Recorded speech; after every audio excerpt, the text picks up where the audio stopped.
जय श्री कृष्ण। राधे राधे। आज आप सुनेंगे कि एकादशी व्रत के पारण की कथा। क्योंकि एकादशी को व्रत रखकर द्वादशी के दिन हम जब इसका पारण करते हैं तो सुबह स्नान आदि से निवृत्त होकर इस कथा को अवश्य सुनना चाहिए। उसके बाद में ब्राह्मणों को भोजन करवाकर दान दक्षिणा देकर विदा करें और फिर अपने व्रत का पारण करना चाहिए। तो कथा शुरू करने से पहले कमेंट बॉक्स में श्री हरि विष्णु की जय हो जरूर लिखना और शीला भक्ति चैनल को सब्सक्राइब नहीं किए हैं तो सब्सक्राइब करके इस वीडियो को ज़्यादा से ज़्यादा शेयर कीजिएगा। बोलिए गणेश भगवान की जय हो, बोलो लक्ष्मीपति नारायण की जय हो। अलकापुरी नाम की एक नगरी थी। उस नगरी में कुबेर नाम का एक राजा राज करता था। राजा कुबेर परम शिव भक्त था। वह पूरे विधित तरीके से रोजाना भगवान भोलेनाथ की पूजा अर्चना किया करता था। राजा कुबेर का एक यक्ष सेवक था जिसका नाम था हेमाली। वह राजा की शिव पूजा के लिए रोजाना ताजे फूल तोड़कर लाया करता था। हेमालिन की विलास लाक्षी नाम की बहुत ही सुंदर पत्नी थी। वह अपनी पत्नी से खूब प्रेम करता था। एक दिन की बात है, राजा का सेवक हेमालिन मानसरोवर से फूल लाने गया तो फूल लेकर सीधा अपने घर अपनी पत्नी से मिलने के लिए चला गया। घर जाकर हेमाली ने फूलों को एक तरफ रख दिया और अपनी पत्नी के साथ बातें करने लगा, किंतु वह मस्त होने के कारण वह अपनी पत्नी के साथ रमण करने लगा। इस भोग विलास में दोपहर हो गई। वह भूल चुका था कि राजा ने मुझे किस काम के लिए भेजा था। उधर राजा सुबह से हेमालिन की राह देख रहे थे। इंतजार करते करते दोपहर हो गई तो राजा ने सोचा कि पूजा का समय बीता ही जा रहा है। आज हेमालिन पता नहीं फूल लेकर क्यों नहीं आया। रोजाना सही समय पर आ जाता था। ना जाने आज ऐसी कौन सी बात हो गई जो पूजा के वक्त फूल लेकर नहीं पहुंचा। सेवकों को भेजकर पता करवाना होगा। तो राजा ने सेवकों को आज्ञा दी कि तुम लोग पता करो कि हेमालिन आज अभी तक फूल लेकर क्यों नहीं आया। तो राजा की आज्ञा पाकर राजा के सेवक मानसरोवर पर हेमालिन को तलाशने के लिए गए, लेकिन हेमालिन वहां पर कहीं भी दिखाई नहीं दिया। सब जगह उसे ढूंढ कर वे उसके घर गई तो उसके घर जाकर देखा तो वह सीधा अपनी पत्नी के साथ था। तो वो सीधे राजा के पास आए और कहने लगे कि हे राजन, आज हेमालिन तो अपनी पत्नी के साथ रमण कर रहा है। तो राजा को यह सुनकर बहुत ही गुस्सा आया और सोचने लगे कि वह ऐसा कैसे कर सकता है। वह बरसों से शिव जी के लिए नियमित समय तक फूल लेकर आता है। तो अत्यधिक गुस्से के साथ राजा कुबेर ने हेमालिन को बुलाने की आज्ञा दी।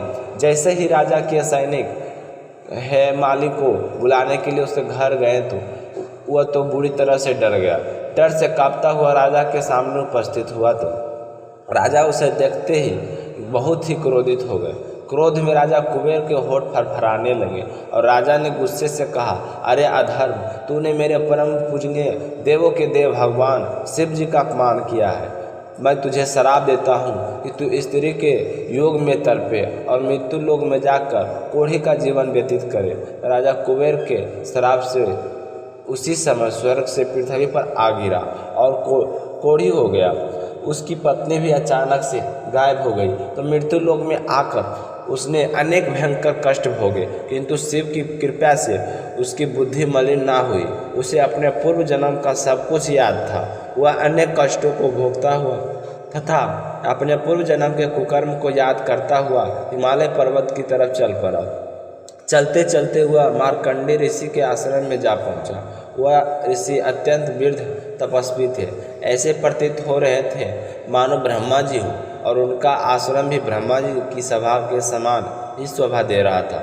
ऋषि को देखकर हेमालिन वहां गया और उन्हें प्रणाम करके उनके चरणों में गिर पड़ा और विनती करने लगा कि हे ऋषि, मुझे इस श्राप से मुक्ति दिलाओ। तो हेमालिन को देखकर मार्कंडेय ऋषि ने कहा कि तूने कौन से निष्कर्म किए जिसे तुम कोढ़ी हो गया है और भयानक कष्ट भोग रहा है, मुझे विस्तार पूर्वक बताओ। तो महर्षि की बात सुनकर हेमालिन बोला कि हे मुनिश्रेष्ठ, आपसे कुछ भी छुपा नहीं है। मैं राजा कुबेर का अनुचर था। मेरा नाम हेमालिनी है। मैं प्रतिदिन मानसरोवर से फूल लाकर शिव जी की पूजा के लिए राजा को दिया करता था। एक दिन मैं मानसरोवर से सीधे फूल लेकर अपने घर चला गया। वहाँ अपनी पत्नी के साथ समय बिताने लगा तो मुझे समय का बिल्कुल भी ज्ञान नहीं रहा। ना जाने कब दोपहर हो गई। राजा फूलों का इंतजार करते करते क्रोधित हो गए। उन्होंने मुझे बुलाने के लिए अपने सेवकों को भेजा। तब मुझे अभ्यास हुआ कि आज मुझसे कितनी बड़ी गलती हो गई। लेकिन जब मैं जैसे ही राजा के पास पहुंचा तो राजा ने क्रोधित होकर मुझे श्राप दे दिया। श्राप देते हुए कहा कि तू अपनी स्त्री का वियोग और मृत्यु लोक में जाकर कोढ़ी बनकर दुख भी इसी कारण से मैं कोढ़ी हो गया हूँ तथा पृथ्वी पर भयंकर से भयंकर कष्ट भोग रहा हूँ। अतः आप कृपया करके मुझे ऐसी कोई उपाय बतलाइए जिससे मेरी मुक्ति हो जाए। तो सारी बात सुनकर मार्कंडेय ऋषि ने कहा कि हे मालिनी, तूने मेरे सम्मुख सत्य वचन कहे हैं, इसलिए मैं तेरे उद्धार के लिए एक व्रत बताता हूँ। तू यदि आषाढ़ महीने के कृष्ण पक्ष में योगिनी नामक एकादशी का व्रत विधान पूर्वक करेगा तो तेरे सभी पाप नष्ट हो जाएंगे। योगिनी व्रत एकादशी का व्रत करने से व्यक्ति बहुत ही जल्द श्राप मुक्त हो जाता है। तो महर्षि को यह वचन सुनकर हेमालिनी बहुत ही खुश हुआ और उनके वचनों के अनुसार योगिनी एकादशी का व्रत विधान पूर्वक करने लगा और इस व्रत के प्रभाव से वह अपने पुराने स्वरूप में आ गया और अपनी पत्नी के साथ सुखपूर्वक रहने लगा। फिर इस लोक में समस्त सुखों को भोगता हुआ अंत में लोगों को बोला, लक्ष्मीपति नारायण की जय हो। एक बार युधिष्ठिर ने भगवान श्री कृष्ण से पूछा कि भगवान पुण्य एकादशी तिथि कैसे उत्पन्न हुई, वह इस संसार में इतनी पवित्र क्यों मानी जाती है तथा समस्त देवताओं को प्रिय कैसे हुई। तो युधिष्ठिर की बात सुनकर भगवान श्री कृष्ण बोले कि हे कुंती नंदन, प्राचीन समय की बात है। सतयुग में मुर नाम का एक दानव रहता था। वह बड़ा ही अद्भुत, अत्यंत रोधर तथा संपूर्ण देवताओं के लिए ही भयंकर था। उस काल रूपधारी दुर्मात्मा महासुर ने इंद्र को भी जीत लिया था। तो संपूर्ण देवता उसे हारा कर स्वर्ग से निकाले जा चुके थे और शंकित तथा भयभीत होकर पृथ्वी पर विश्राम करते थे। तो एक दिन सभी देवता महादेव जी के पास गए। वहाँ इंद्र ने भगवान शिव के आगे जाकर सारा कह सुनाया और कहने लगे कि हे महेश्वर, यह देवता स्वर्ग लोग से निकालने जाने के बाद पृथ्वी पर विचर कर रहे हैं। मनुष्यों के बीच रहना इन्हें शोभा नहीं देता। देव, हमें इसका कोई उपाय बतलाइए। अब देवता किसका सहारा ले?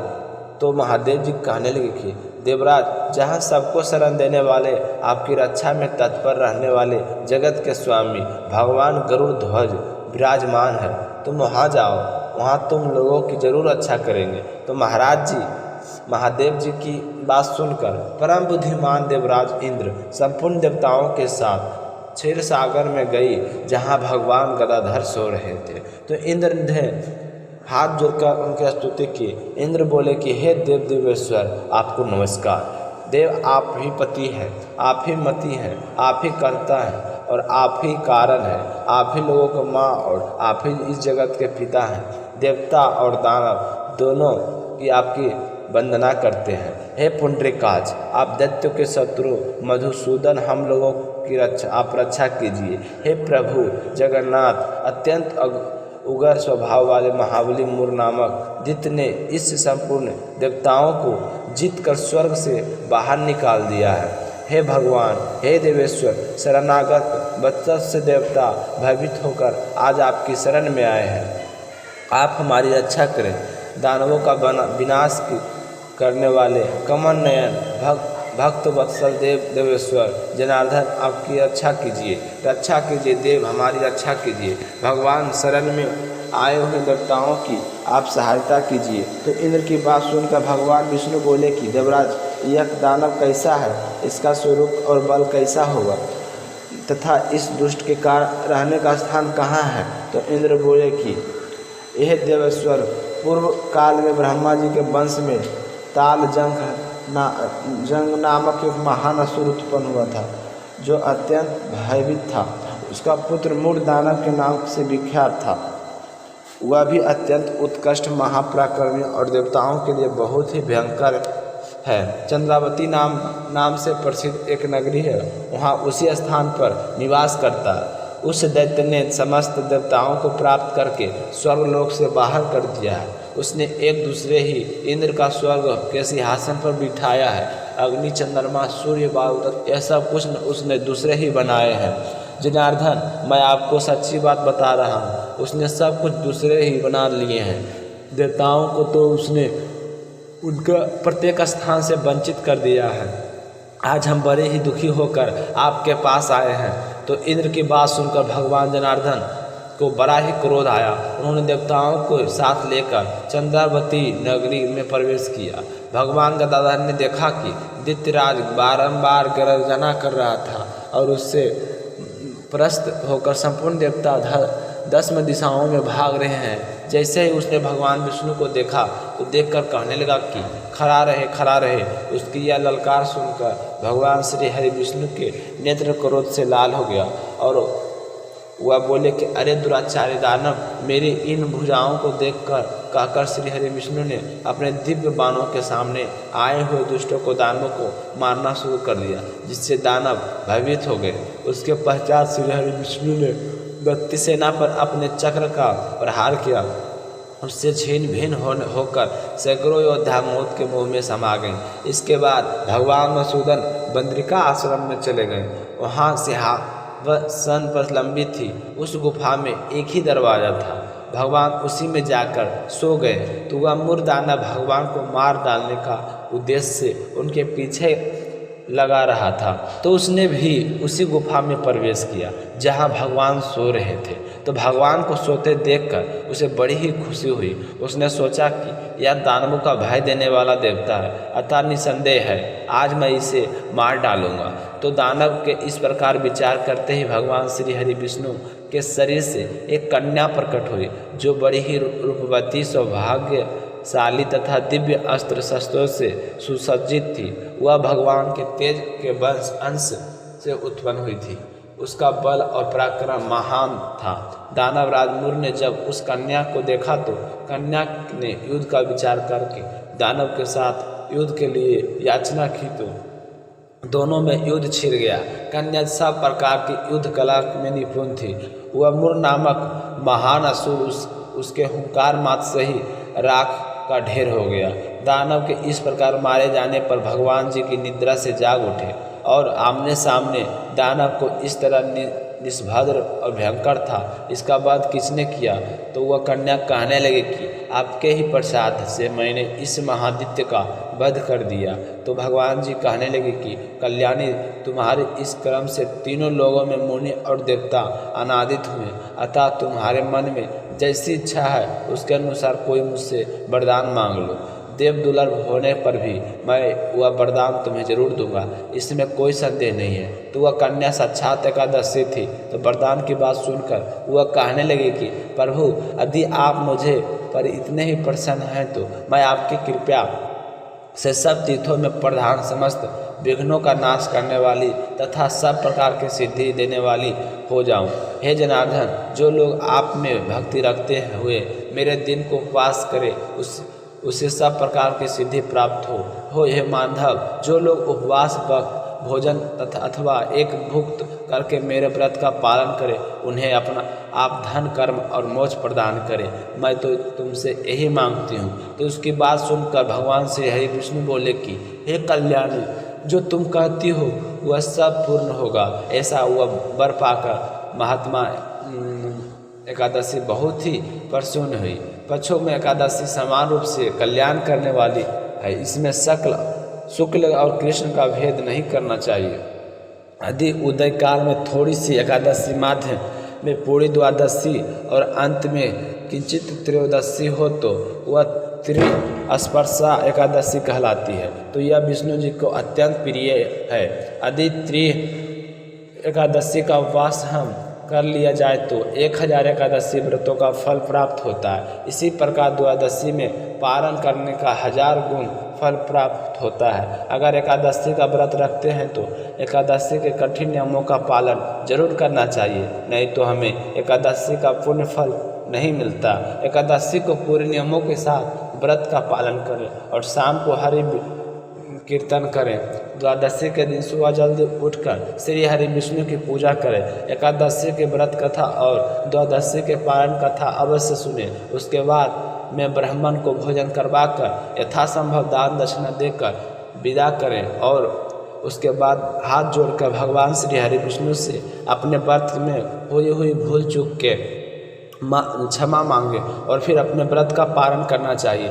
जो मनुष्य एकादशी को उपवास करता है वह वैकुंठ धाम में जाता है, जहाँ साक्षात भगवान गुरु ध्वज विराजमान रहते हैं। जो मानव हर समय एकादशी के महात्म को पाठ पठ करता है उसे 1000 गौ दान के पुण्य का फल प्राप्त होता है। जो दिन या रात में भक्तिपूर्वक इस महात्मा को सुनता है वह निसंदेह ब्रह्मा हत्या आदि पापों से मुक्त हो जाता है। एकादशी के समान न पापनाशक कोई दूसरा व्रत नहीं है। अब दूसरी कहानी आप सुनेंगे राजा अम्बरीश की, जो हमें द्वादशी के दिन एकादशी व्रत का पालन करने से पहले अवश्य सुनने चाहिए। बोलो श्री हरि विष्णु की जय हो। राजा अम्बरीश बहुत ही धर्म ब्राह्मण थे। वे हरि विष्णु के परम भक्त थे। हमेशा एकादशी का व्रत करते और द्वादशी का व्रत का पालन किया करते थे।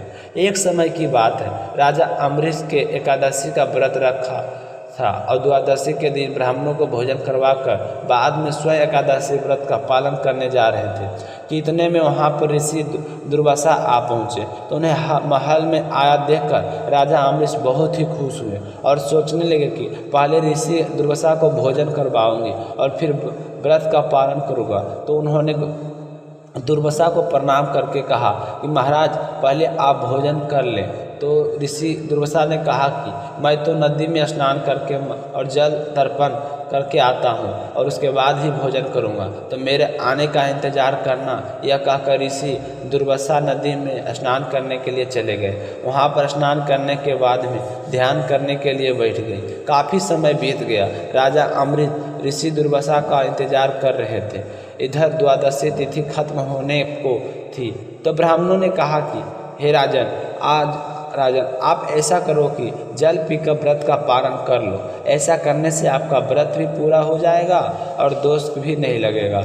एकादशी का व्रत करते हैं तो हमें द्वादशी रहते उसका पालन अवश्य करना चाहिए। तो इस तरह ब्राह्मणों के समझाने पर राजा ने जल पीना शुरू किया। वह जल पी कर रहे थे, इतने में ऋषि दुर्वासा लौट आए। और तो दुर्वासा ऋषि ने देखा कि मुझे भोजन करवाए बिना राजा अम्बरीश खुद भोजन करके जल पी गए। वह क्रोधित हो गए और मंत्र शक्ति से एक कित राक्षसी का प्रकट करके राजा को नाश करने का आदेश दे दिया। राजा ने हाथ जोड़कर माफ़ी मांगी, लेकिन ऋषि दुर्वासा पर राजा की बात का कोई असर नहीं हुआ। जैसे ही वह कित्य राजा की ओर बढ़ी तो राजा ने हरि नाम का स्मरण करना शुरू कर दिया। तो अपने निर्दोष भक्त का पर संकट आया देखकर सुदर्शन चक्र प्रकट हो गया, क्योंकि उस चक्र को भगवान श्री हरि विष्णु ने स्वयं राजा अम्बरीश की रक्षा के लिए नियुक्त किया था। क्योंकि भगवान श्री हरि विष्णु की अम्बरीश के व्रत और श्रद्धा भक्ति से बहुत ही प्रसन्न थे, तो सुदर्शन चक्र से ने राक्षसी का वध कर दिया और दुर्वासा की ओर दौड़ पड़ा। सुदर्शन चक्र को अपनी ओर आता हुआ देखकर ऋषि दुर्वासा घबराकर भागने लगे, मगर वह चक्कर उनके पीछे लग गया। अब दुर्वासा ऋषि कहीं भी छिप तो चक्कर उनका पीछा करता। ब्रह्मलोक, शिवलोक, हर जगह दुर्वासा दौड़ते रहे, लेकिन कोई उनकी रक्षा नहीं कर रहा था। हार कर वह विष्णु जी के पीछा कर रहा था। तो दुर्वासा ऋषि ने हाथ जोड़कर विष्णु जी से कहा कि आप अपने इस चक्र को रोको और मेरे प्राणों को बचाओ। तो ऋषि दुर्वासा की बात सुनकर विष्णु जी कहने लगे कि हे दुर्वासा, तूने अपनी तप और शक्ति श्राप देने में ही नष्ट कर दी। अब तुम सोच कर देखो कि राजा अम्बरीश का क्या अपराध था। यह चक्र तो मेरे हाथ से निकल चुका है, इसलिए यह जिसकी रक्षा के लिए तुम्हारे पीछे पीछे घूम रहा है, अब तुम उसी की शरण में जाओगे तो ही तुम्हें सहायता मिलेगी। इस चक्र को केवल अम्बरीश के ही रोक सकते हैं। तो दुर्वासा ऋषि उल्टे पांव राजा अम्बरीश के पास पहुँचे तो राजा अम्बरीश तो अब तक बिना अन्न ग्रहण किए ऋषि दुर्वासा की प्रतीक्षा कर रहे थे। तो दुर्वासा को आते देखकर राजा ने उन्हें प्रणाम करके वहाँ कहा कि मुनिवर, मैं अब तक भोजन के लिए आपकी प्रतीक्षा कर रहा हूँ, अब मुझे करके कृपा कीजिए, आप भोजन करें तो मैं भी भोजन ग्रहण करूँ। तो दुर्वासा ने अपने हाथ से चक्र की ओर इशारा करके कहा कि राजन, पहले इससे मेरी रक्षा कीजिए। तो अम्बरीश हाथ जोड़कर बोले कि आप क्रोध शांत करके मुझे क्षमा कर दें, यह चक्र भी आपको क्षमा कर देगा। तो ऋषि ने अपनी जान बचाने के लिए राजा को क्षमा कर दिया और राजा ने चक्र को प्रणाम किया। इसके बाद में वह सुदर्शन चक्र वहाँ से गायब हो गया और ऋषि दुर्वासा के प्राण बच गए। उसके बाद में ऋषि दुर्वासा ने राजा अम्बरीश को खूब आशीर्वाद दिया और पूरे वंचित मन से उनके महल में बैठाकर भोजन किया। ऋषि दुर्वासा को भोजन करवाने के बाद में स्वयं भोजन किया। इस तरह जो भी विष्णु भक्त सच्चे मन से एकादशी का व्रत करता है और उसके सारे नियमों का पालन करता है तो उसकी रक्षा स्वयं श्री हरि विष्णु भगवान करते हैं। अब अगली कहानी सुनेंगे तुलसी माता की। तुलसी माता की जय हो।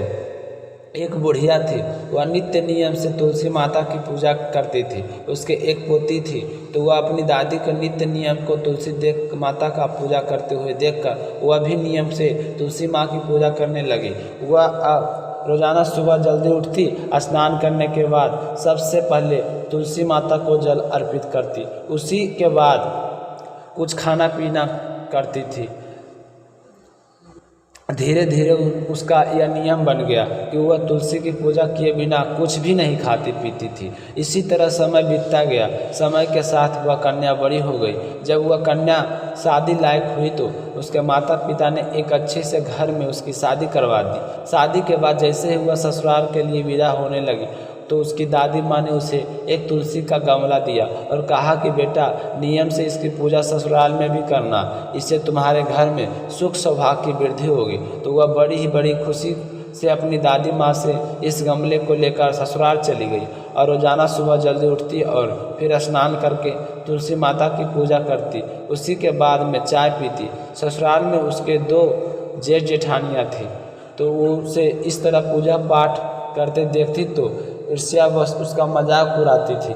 कहती थी कि बड़ी आई है नियम धर्म वाली, सारे शास्त्र तू ही जानती है। सुबह का कामकाज ना करना पड़े इसलिए बहाना बनाकर तुलसी की पूजा करने के लिए बैठ जाती है। ऐसा करते करते एक दिन दोनों जेठानियों ने कहा कि क्यों नहीं आज हम इसका गमला छुपा देते हैं, देखते हैं कि यह पूजा कैसे करेगी। तो उन्होंने ले जाकर एक जगह तुलसी का गमला छुपा दिया। वह कन्या स्नान करने इधर उधर गमला ढूंढती रही। काफ़ी देर बाद ढूंढने पर उसे गमला मिला तो उसने पूजा की और उसके बाद में ही भोजन किया। अब उन दोनों जेठ जेठानियों का तो रोजाना का नियम बन गया, तो उसकी तुलसी ने के गमले में उठाती और कहीं ना कहीं ले जाकर छुपा देती। लेकिन उसने अपनी जेठानियों को कुछ भी नहीं कहा। वह अपनी श्रद्धा से इधर उधर ढूंढकर जब भी उसे गमला मिलता तो उसमें जल छींच कर उसी के बाद खाना खाती।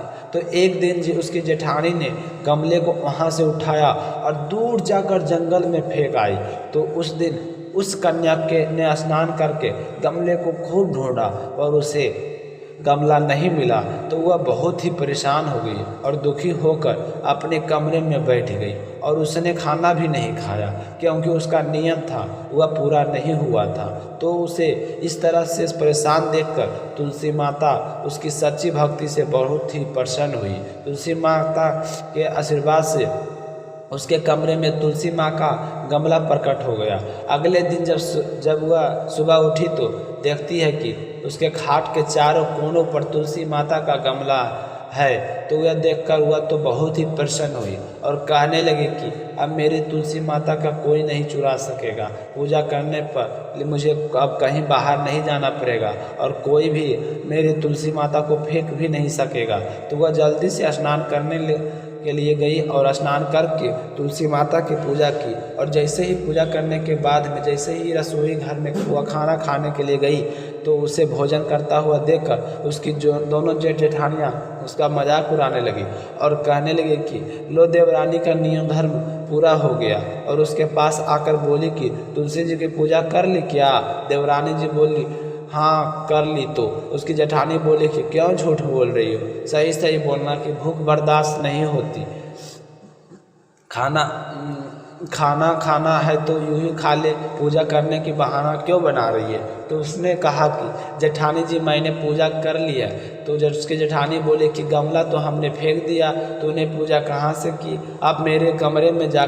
तो वो बोली कि मेरे कमरे में जाकर देख सकती हो, मैंने पूजा कर ली। तो देवरानी की इस तरह की बात सुनकर दोनों जेठानियाँ भागकर उसके कमरे में गई। तो वहाँ जाकर आश्चर्यचकित हो गई, देखा कि तुलसी माता बहुत बड़ा सारा पौधा वहाँ पर खड़ा है। तो यह देखकर उसकी जेठानियाँ बहुत ही शर्मिंदा हुई और बोली कि देवरानी तेरी भक्ति सच्ची है, हमने तुम्हें यूं ही परेशान किया, हमें माफ़ कर दो। उसी दिन से तीनों देवरानी जेठानी सुबह जल्दी उठकर स्नान करती, उसके बाद में तुलसी माता की पूजा अर्चना करके उसके बाद में घर का कोई अन्य काम करती। ऐसा करने से उनके घर में सुख सौभाग्य का वास हुआ, अन्न और धन के भंडार भर गए। और 10वें महीने उन तीनों जेठानियों को सुंदर पुत्र की प्राप्ति हुई। तो हे तुलसी माता, जैसे कृपा आपने उन पर की वैसी हम पर भी करना, आप कृपया दृष्टि बनाए रखना। अगली कहानी एक ब्राह्मण था, वह सुबह सवेरे स्नान करके मंदिर जाता था। प्रतिदिन वह तुलसी माता की पूजा करता था। ने सोचा कि यह ब्राह्मण तो बहुत ही सीधा है और गरीब भी है, मेरी प्रतिदिन पूजा करता है और मुझे कहता है कि मेरे घर में कुछ आनंद मंगल करना, तो मुझे ना कुछ करना चाहिए। तो एक दिन तुलसी महारानी एक कन्या का रूप धारण करके वहाँ पर बैठ गई। जैसे ही सुबह ब्राह्मण देवता पूजा पाठ करने के लिए आए और तुलसी माता की पूजा करके अपने घर चले जाने लगे, तो वह बोली कि बाबा मैं भी तुम्हारे साथ चलना चाहती हूँ। तो ब्राह्मण ने सोचा कि 6 लड़कियां तो मेरे पहले से हैं और माता 7 लड़कियां का मैं पालन पोषण कैसे करूंगा, लड़कियों की शादी कैसे कराऊंगा, तो मेरे तो कुछ भी नहीं है। यह सोचकर उसने उस लड़की से कुछ भी नहीं कहा और चुपचाप अपने घर लौट आया। दूसरे दिन जब ब्राह्मण फिर से मंदिर गया तो वह कन्या कहीं पर बैठी हुई मिली और ब्राह्मण पूजा करने लगा। तो वह बोली कि बाबा मैं भी आपके साथ चलूं। तो वह ब्राह्मण कुछ भी नहीं बोला और सीधा अपने घर आ गया, लेकिन मन ही मन सोच कर वह दुखी रहने लगा। चिंता के कारण उसका खाना पीना बिल्कुल कम हो गया। तो एक दिन उसकी पत्नी ने कहा कि स्वामी क्या बात है, आजकल बहुत ही दुखी दिखाई देते हो, क्या सोचते रहते हो। तो वह ब्राह्मण अपनी पत्नी से बोला कि मैं मंदिर जाता हूँ। तो वहाँ पर एक छोटी सी सुंदर सी कन्या बैठी है और वो कहती है कि बाबा मैं भी आपके साथ चलूँ। तो मैं उसे क्या जवाब दूँ, मेरे पास तो कुछ भी नहीं है, तुम्हें तो पता है कि हम कितने गरीब हैं, 6 बेटियों का पालन पोषण तो हमसे होता नहीं है, तो 7वीं से कहाँ से करेंगे। तो मैं तो यही सोच कर बहुत ही दुखी रहता हूँ कि उसे क्या जवाब दूँ। अब तो मेरा मंदिर जाने से भी जी घबराता है। तो ब्राह्मण की बात सुनकर उसकी पत्नी बोली कि अरे इसमें परेशान होने की क्या बात है, आ रही है तो आने दो, कल जब तुम मंदिर जाओ तो उस लड़की को अपने साथ ले आना, वह तो भी हमारी बेटी है। तो ब्राह्मण बोला कि भगवान हमें 6 बेटियों की शादी करानी है, तो 7वीं की शादी भी कहाँ से करवाएंगे, हम इतने गरीब हैं, हमारे पास खाने के लिए अनाज नहीं है, तो शादी कैसे करवाएंगे। तो ब्राह्मणी ने कहा कि यह कोई बात नहीं है, जब हम अपनी 6 बेटियों की शादी करवाएंगे तो वहीं 7वीं की भी करवा देंगे। अगर उसने हमारे घर जन्म लिया होता तो क्या हम उसे घर से निकाल देते। तुम मेरी बात मानो और कल से उसे अपने साथ ले आना, मैं इंतज़ार कर रही हूँ। तो दूसरे दिन सुबह सवेरे स्नान करके जब ब्राह्मण मंदिर गया तो और पूजा पाठ करके लौटने लगा तो उस कन्या ने कहा कि बाबा मैं आपके साथ चलूँ। तो ब्राह्मण बोला कि हाँ बेटा चल। तो वह उसको लेकर घर आ गया। तो उससे देखकर उसकी माँ और उसकी 6 बहनें बहुत ही खुश हुई। वह अपनी बहनों के साथ बहुत ही खुश रहती थी और अपनी माँ का भी कामकाज में हाथ बांटती थी। जब तुलसी माता कन्या के रूप में ब्राह्मण के घर आई तो उसी दिन से ब्राह्मण के तो भाग खुल गए। उसकी पंडित पंडिता का काम बहुत ही अच्छे से चलने लगा। दूर दूर के गांव से उसे बुलावा आने लगा। दूर दूर के गांव में ब्राह्मण की खूब प्रशंसा होने लगी। ब्राह्मणों को ठाठ हो गई, सुख सौभाग्य का वास हो गया, अन्न धन के भंडार भर गए। एक दिन ब्राह्मण ने अपनी पत्नी से कहा कि हमारी सातवीं बेटी तो बहुत ही भाग्यशाली है, उसके आने से हमारे तो भाग खुल गए। तो ब्राह्मणी बोली कि आप बिल्कुल सच कह रहे हैं स्वामी, मैं भी आपसे एक बात कहना चाहती हूँ। हमारी सातों बेटियां विवाह योग हो गई, अच्छे से घर वर तलाश करके उनकी शादियां कर दीजिए। तो ब्राह्मण ने कहा कि यह तो बिल्कुल ठीक कह रही हो। तो दूसरे दिन जब ब्राह्मण पूजा अर्चना करने के बाद में तैयार होकर कहीं जा रहे थे, तो सातवीं बेटी ने कहा कि बाबा आज तैयार होकर आप कहाँ जा रहे हैं। तो ब्राह्मण ने सारी बात बताई। तो वह बोली कि बाबा मुझे अभी शादी नहीं करवानी, मेरी बहनों की शादी कर दो, मैं उनकी शादी में नाचना चाहती हूँ और मेरी शादी बाद में करना। तो इस तरह से फिर उसकी 6 बहनों के अच्छे घर में शादी तय कर दी। और तुलसी माता की कृपा से उनके घर में सारे जेवर, कपड़ा, खाना सब कुछ तैयार हो गया।